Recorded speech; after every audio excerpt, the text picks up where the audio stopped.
Step number 3, every single day you're going to be journaling your successes. Well, guess what?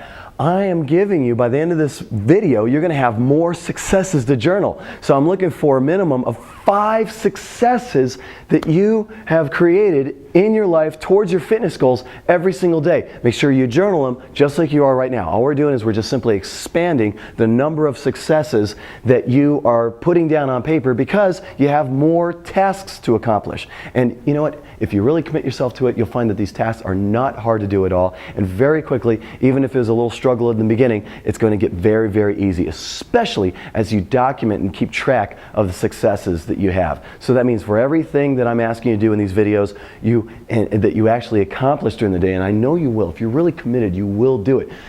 Journal it. And as you journal it, I want high positive emotion. I want you to feel pride in the fact that you accomplished these things, because these are the true steps to achieving your dream body. I'm not giving you fluff. This is the real meat of it. You notice how most people, they fail when they do their fitness programs. And if they somehow figure out a way to get results, you know what? It's just a matter of time before they also figure out a way to get rid of their results. That's not going to happen to you if you follow these steps. I promise. Next, to further your analysis of your obstacles. So when you run into an obstacle, or you find as you're journaling during the day that there was a step that you missed or you didn't complete or you struggled with, I want you to write that down without emotion. You pretend that somebody else, remember, you pretend that somebody else is telling you about the problem, you're writing it down, you're journaling it. Now, the key to this is you got to be very specific about what the obstacle is. Now, this is what the difference between week 2 and week 1 is. Week 1, I said, just write down whatever you think stopped you. This time, we're going to be so specific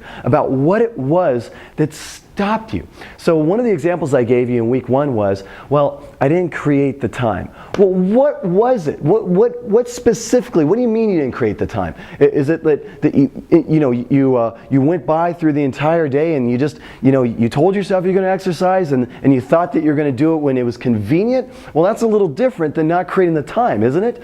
See, the thing is, it's like, if you're waiting for an opening to occur, then that's kind of a problem. The problem is the fact that you're waiting for it to occur. The problem is you didn't schedule it, that you didn't put it in your calendar. That is the real obstacle. So therein lies the real solution. How do you get your time? Well, you put it into your calendar so that it's there. Then it's not an issue of time. Then it becomes an issue of, do you have the integrity to do what you say you're going to do? Now, that's an entirely different issue. But this is what I mean by being specific. What is the actual specific reason that you didn't do one of the tasks that you're supposed to do? Another example is getting your 64 ounces of water in. You didn't get your 64 ounces of water. So one example I gave on week 1 was, well, I didn't get my water in because I miscalculated how much water I was actually getting, or I mistimed the intervals that I used when I was drinking my water. Okay, that's kind of ambiguous. You want to be more specific. Now, what was the real reason you get your water in? Was it because you didn't really know how much 64 ounces was? So the obstacle is, I didn't measure my volume. I didn't measure accurately what my volume was.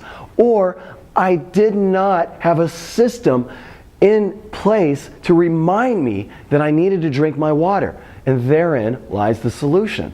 So the problem, be very specific, and then the solution just magically appears, doesn't it? So that's step 4 of your task for this week, is I want you to be very specific about your obstacles before designing your strategy.